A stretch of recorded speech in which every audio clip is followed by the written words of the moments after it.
After our family reunion, I checked my account. It was drained. My brother-in-law snorted, "We needed it more than you." Trembling, I reached for my bag and said, "Then you won't mind what's coming next." As they laughed, a loud bang shook the house. The door flew open, and I was seriously mad about this. My brother-in-law leaned against the fridge, beer in hand, that smug half-grin glued to his face. "Relax, we needed it more than you."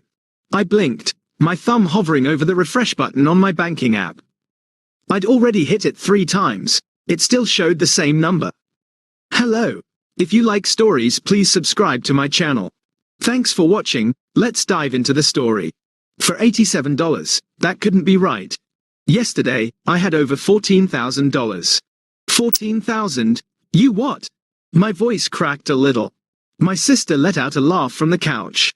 She looked completely unbothered, legs curled under her, sipping wine like this was just another episode of Family Game Night. "Oh, don't be so dramatic," she said. "It's not like we stole it, we're family. You drained my account. It's not draining if we're going to pay it back," my brother-in-law added with a shrug. Eventually, my mouth opened, but no sound came out. I looked at Mom sitting across the room with her knitting. She didn't even glance up. "Mom," I said louder, "did you know about this?" She sighed like I'd just accused her of ruining dinner. "Sweetheart, you're always so sensitive. You have a good job, no mortgage, no kids. You live alone. You're fine. So that justifies stealing from me?" "Language," Dad muttered without looking up from his phone. I turned to my sister. "How did you even get access?" "You left your info on the family computer," she said, unapologetic. "Maybe next time, don't log in and walk away. Honestly, it's your own fault." I stopped myself.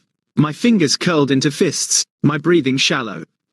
"You're making this a bigger deal than it needs to be," my brother-in-law said. "It's not like we wasted it on nonsense. We paid rent, bought groceries, survived. I didn't ask. We didn't think we had to," my sister snapped. "You've been paying for stuff for years. What's the difference if it comes through you or from you?" I picked up my bag slowly. No one moved, no one apologized, no one even looked surprised.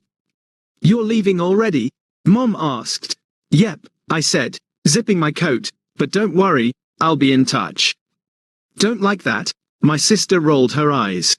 "We needed it more than you, that's just facts." I reached for the doorknob, paused, "Then you won't mind what's coming next." They laughed, but outside, something had already started.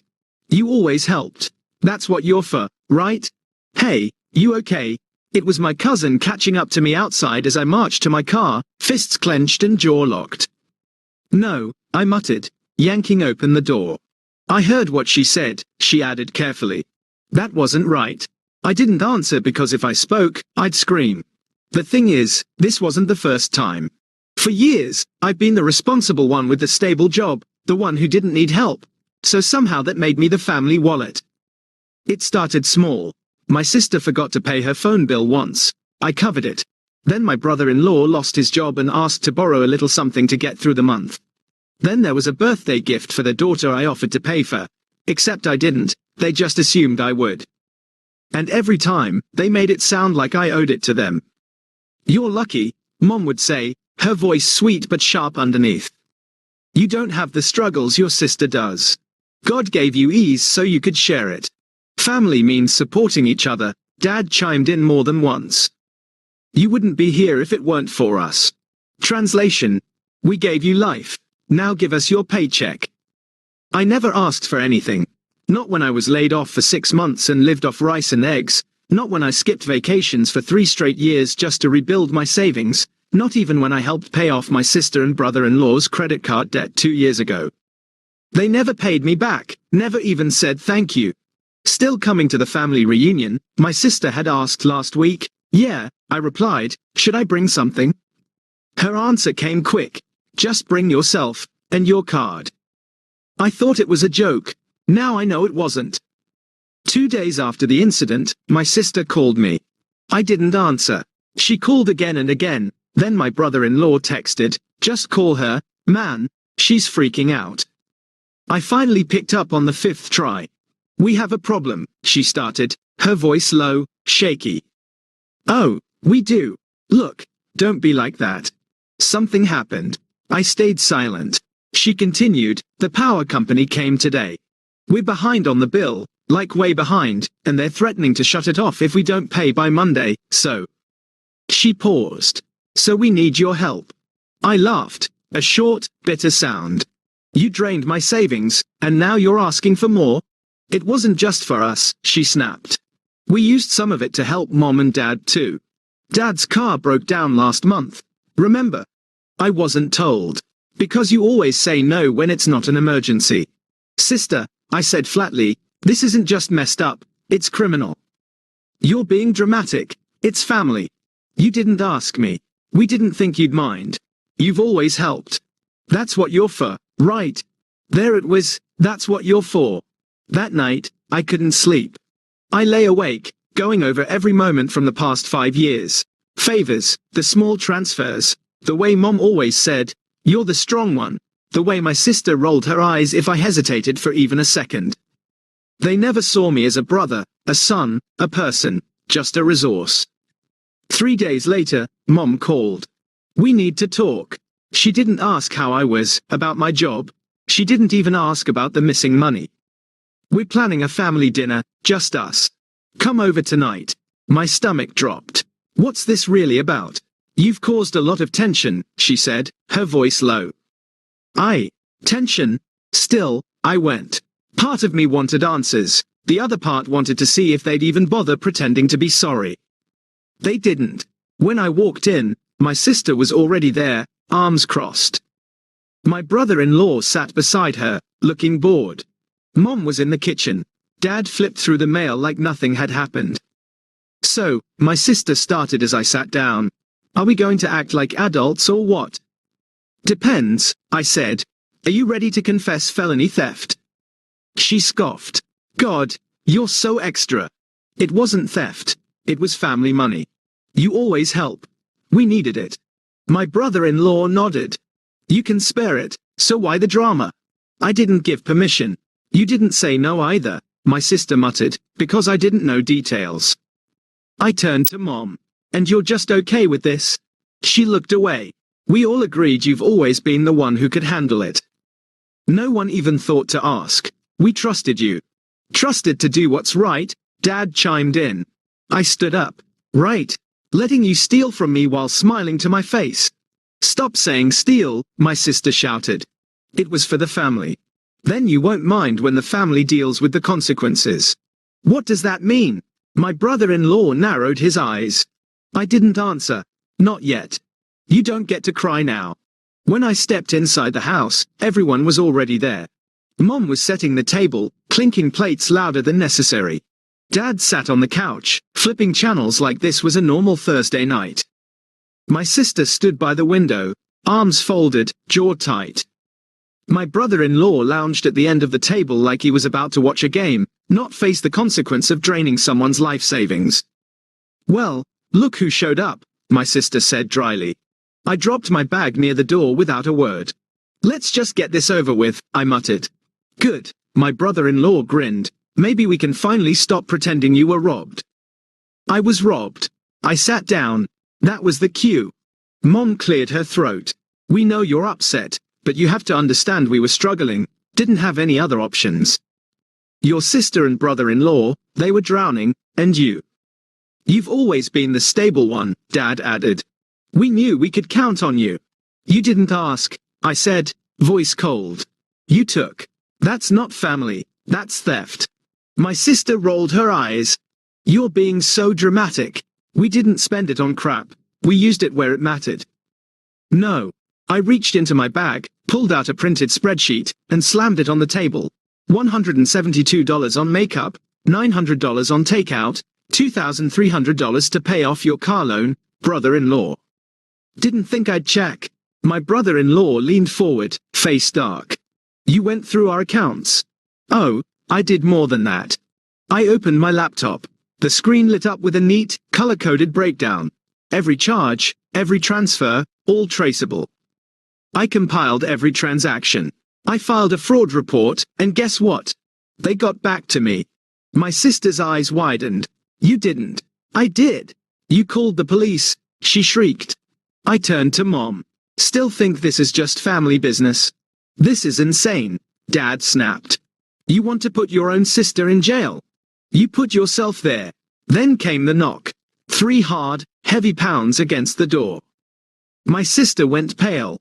My brother-in-law stood up too fast. Mom gasped and backed away. Dad froze. Open up, a voice shouted, Financial Crimes Unit. Knock, knock. My brother-in-law turned to me, voice low. Tell me you're not serious. I opened the door. 3 agents stepped in, jackets marked with bold letters.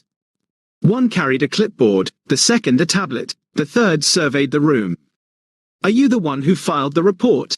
Yes. Thank you for your cooperation. We'll take it from here. Mom covered her mouth. My sister dropped into a chair like her legs gave out. My brother-in-law stood there, dumbstruck. One of the agents turned toward them. You're listed as parties of interest in an open case of financial fraud and identity theft. Identity theft? Mom cried. He's our son. The agent didn't blink. Family ties don't make it legal activity, Mom. We didn't steal anything, my sister cried. We had a right. He always helped us. Thinking you're entitled to someone's money doesn't make it yours, another agent said calmly. Remain seated, please. I just stood back and watched. For the first time in my life, they didn't talk over me, didn't mock, didn't laugh.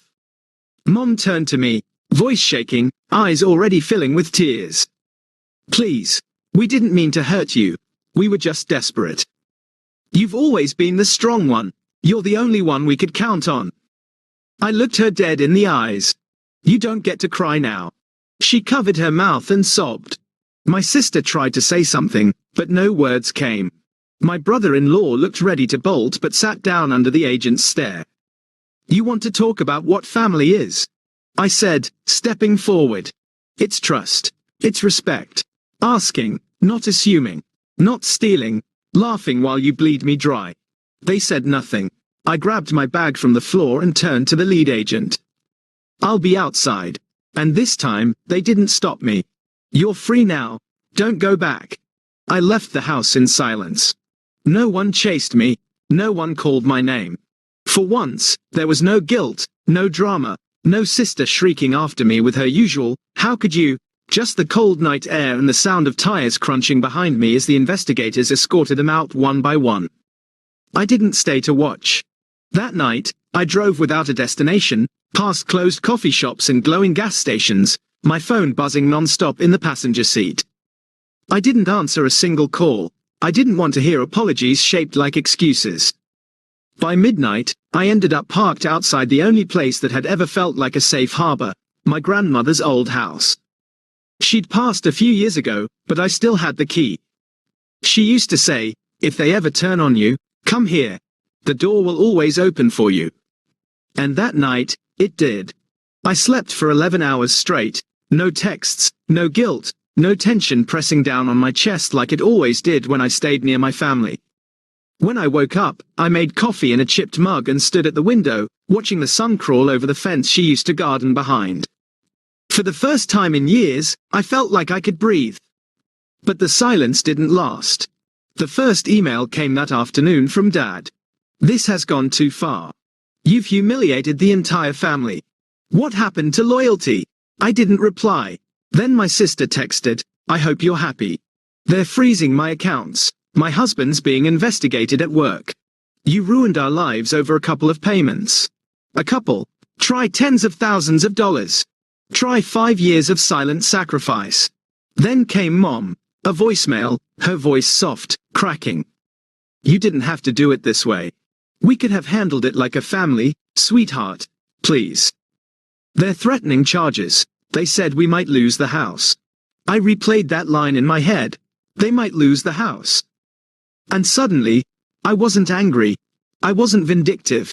I just didn't care.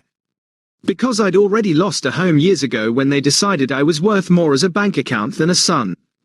2 days passed, then a message popped up from someone I didn't expect, my other brother. We weren't close. Maybe we'd said 5 words to each other at birthdays, but his text was simple. Just so you know, she's trying to shift blame on you. Says you knew and approved the money transfers. There's a lawyer involved. Watch your back. I almost laughed. Even now, with everything crumbling, she was still trying to spin it. That night, I called my lawyer. Send everything, I said. We're not just pressing charges, I want a restraining order too. But not every message was hostile.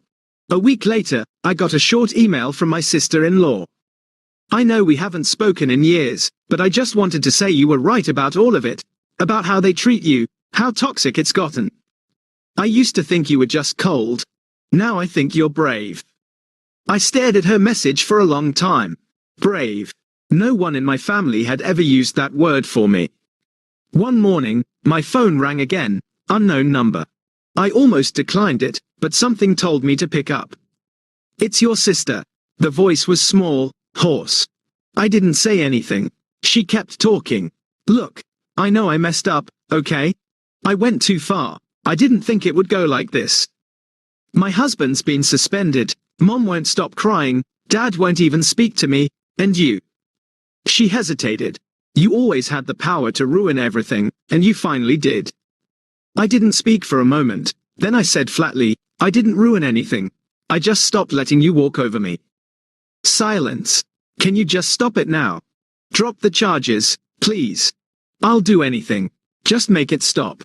I almost felt something, almost, but then I remembered what she'd said the night of the reunion. We needed it more than you. I smiled bitterly. No, I said. You made this mess. You live in it. And I hung up. That night, I cooked myself dinner in peace, played my favorite album from college, sat on the porch with a mug of coffee, and watched the world go by. And for the first time since I was a teenager, no one asked me for money, no one guilt-tripped me, no one made me feel like I was only valuable if I was giving something. I wasn't their wallet anymore. I was just me, and that was enough. I'm not your bank. I'm not your backup plan. I'm done. It's strange how quiet peace is. No one tells you that. You imagine it'll feel like fireworks or loud music, some grand celebration, but for me, peace sounded like no one asking me for money, no one calling me selfish, no one sending long texts with, since you're the only one doing well, just silence, glorious, uninterrupted silence. 3 months have passed since the night I blew everything up. 3 months since the investigation started, since my family stared at me in shock as agents walked through their front door and reality finally punched through years of delusion.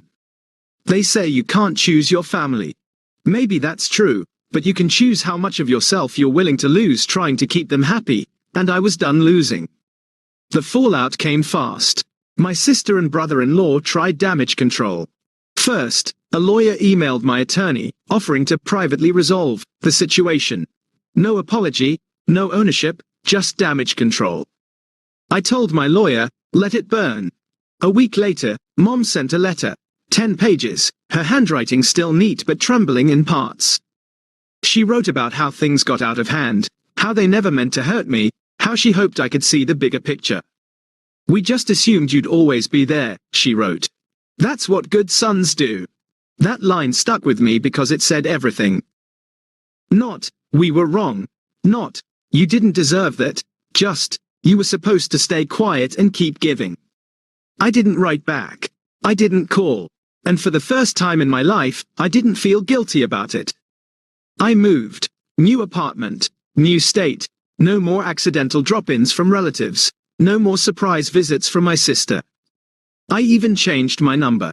My boss, noticing how focused I'd become, offered me a promotion. I took it. It's funny how much better you perform at work when you're not secretly juggling your sister's car payments and your mom's overdue utility bills behind the scenes. I sleep better now, eat better, breathe better, because I'm no longer carrying 4 people on my back who refuse to say thank you. Then one morning, a letter showed up, no return address. Inside, a check for $1,200 and a handwritten note. I left him. You were right. I was scared, but watching what you did, it gave me the courage to walk away too. This is for everything you paid for, the tablet, rent, clothes. I know he never thanked you, but I am. Thank you for being the example I needed. It was from my sister-in-law. I read it twice, then cried, not out of sadness or pain, but because, for the first time, someone in that family saw me, not as a wallet, not as a scapegoat, but as a person. People ask me sometimes, do you regret it? And the answer is simple. No. I regret waiting so long. I regret every sleepless night, every cancelled vacation, every tight budget I lived under while they dined out, shopped, and posted about grateful family vibes on Instagram. I regret the way I made myself small so they could feel big. I regret all the times I stayed silent when I should have said, you're crossing a line. But do I regret standing up? Burning it down? Never.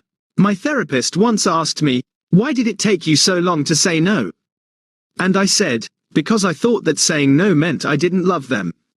She nodded and said, saying no is how you teach people to love you back. I've never forgotten that. A few days ago, I ran into someone from high school. She said, hey, I saw what happened with your family. That's wild. I expected judgment or pity, but instead, she smiled and added, good for you. Most people never get out. I thanked her, then I walked away, feeling a little taller. My sister and brother-in-law are still under investigation. Last I heard, he lost his job, her bank account was frozen, mom's trying to refinance the house, and dad's apparently blaming outside influence for tearing the family apart. They still don't get it. I didn't tear anything apart, I just stopped pretending the pieces were still whole. Sometimes I get flashbacks. That night, the table, my sister laughing as I checked my account, my brother-in-law grinning like it was a joke, mom brushing it off. You don't need that money, she said. And now they know the truth. That money wasn't just cash. It was my life, my time, my health, my boundaries. And they crossed them for years like it meant nothing. Now they pay the price. I don't celebrate their downfall, but I celebrate myself.